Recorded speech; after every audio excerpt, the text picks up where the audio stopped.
దేశ ఎజెండాలో ఆంధ్రప్రదేశ్ ఎజెండా.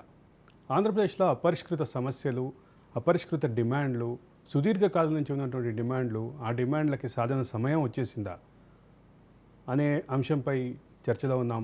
శ్రీనివాస్ గారు, గతంలో శ్రీనివాస్ గారు మీరు మ్యూట్లో ఉన్నట్టున్నారు, ఒకసారి చెక్ చేసుకోండి.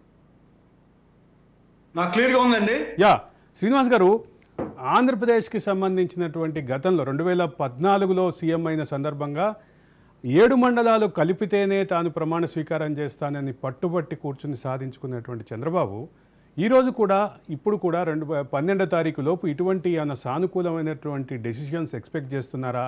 ఆ రకమైనటువంటి డిమాండ్స్ని గట్టిగా ఎన్డీఏ కూటమి ముందు పెట్టారా అనేటటువంటి చర్చ జరుగుతోంది. దీనికి సంబంధించి మీరేమని ఫీల్ అవుతున్నారు? అంటే ఈరోజు డిమాండ్స్ పెట్టాల్సినటువంటి పరిస్థితి లేదు. ఎందుకంటే అందరూ కూడా కూటమిగా ఉన్నారు కాబట్టి వాళ్ళందరూ కూడా ఆ కోఆర్డినేషన్ క్లియర్ గా ఉంది. వాళ్ళ రాష్ట్ర సమస్యలు మొదటి నుంచి కూడా పవన్ కళ్యాణ్ గారు చెప్పినా, చంద్రబాబు నాయుడు గారు చెప్పినా క్లియర్ గా మేము రాష్ట్ర అభివృద్ధి కోసమే మేము పనిచేస్తున్నాం, పొత్తు పెట్టుకున్నాం అని చెప్పారు. అందువల్ల ఆంధ్రప్రదేశ్ అభివృద్ధి కోసం ఎక్కడా కూడా రాజీ పడాల్సినటువంటి పరిస్థితి చంద్రబాబు నాయుడు గారికి కానీ, అదేవిధంగా పవన్ కళ్యాణ్ గారికి కానీ లేదు. అదేవిధంగా కేంద్ర ప్రభుత్వం కూడా ఈ జగన్మోహన్ రెడ్డి గారు 5 సంవత్సరాల్లో ఏ విధంగా 10 లక్షల కోట్ల అప్పులు తీసుకుని మొత్తం రాష్ట్రాన్ని అప్పులమయం చేశారో, ఇవన్నీ కూడా కేంద్ర ప్రభుత్వం ప్రత్యక్ష సాక్షిగా ఉన్న విషయం కూడా మనకు తెలుసు ఇవాళ.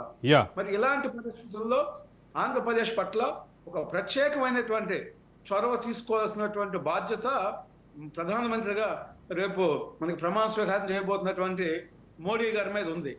దీనికి మనం ప్రత్యేకించి డెడ్ లైన్ పెడతాం కానీ, డిమాండ్స్ కానీ అని అనాల్సినటువంటి పని లేదు. ఎందుకంటే వాళ్ళందరికీ కూడా అంటే ఇక్కడ జాతీయ మీడియాలో చర్చనీయాంశంగా ఉన్నటువంటి ఒక అంశం అయితే నేను ఖచ్చితంగా మీ ముందుకు తీసుకొస్తున్నాను. వీటి విషయంలో చంద్రబాబు పట్టుబడుతున్నారు, మంత్రి పదవుల కంటే కూడా వీటి విషయంలోనే పట్టుబడుతున్నారు అంటూ జాతీయ మీడియాలో చర్చ సాగుతోంది. అదే సందర్భంలో ఎన్డీఏ కూటమి భాగస్వామ్య పక్షాల్లో కూడా ఇదే రకమైనటువంటి భావం మీద చర్చ జరుగుతోంది. అందుకని ఈరోజు మీ ముందుకు తీసుకొస్తున్నా. లేదు, డెఫినెట్ గా వాళ్ళ పదవులు ముఖ్యం కాదు, రాష్ట్రం అభివృద్ధి ముఖ్యమైనటువంటి లైన్లోనే వీళ్ళు చంద్రబాబు గారు కానీ, అదే విధంగా పవన్ కళ్యాణ్ గారు కానీ ఉన్నారు కాబట్టి వాళ్ళ పదవులు అనేది సెకండరీ అనమాట.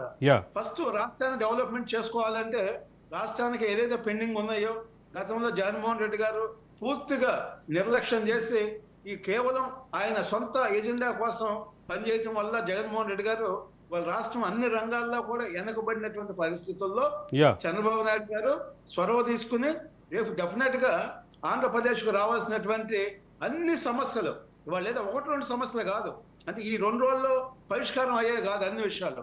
ఈ 5 సంవత్సరాల్లో అన్ని సమస్యలు ఇవాళ బంగారు భవిష్యత్తుగా ఇవాళ ఆంధ్రప్రదేశ్కి వాళ్ళ ప్రజలు కూడా, ఓటర్స్ కూడా అవకాశం ఇచ్చారు కాబట్టి కేంద్ర ప్రభుత్వంలో కూడా మనం కీలకంగా ఉన్నాం కాబట్టి ఆంధ్రప్రదేశ్కు రావాల్సినటువంటి అన్ని మీకు పరిశ్రమలు అని చెప్పండి, కేంద్ర సంస్థలు అని చెప్పండి, అదేవిధంగా రైల్వే అని చెప్పండి, లేదా మనకి అమరావతి ఇష్యూ అని చెప్పండి, అన్ని సమస్యలు కూడా పరిష్కారం 100% అవుతాయి అని చెప్పేసి నమ్మకం అయితే మటుకు ఆంధ్రప్రదేశ్ నుంచి మనం చూసినప్పుడు గత అనుభవాలను దృష్టిలో పెట్టుకున్నా కూడా చాలా స్పష్టంగా కనపడుతుంది అనమాట.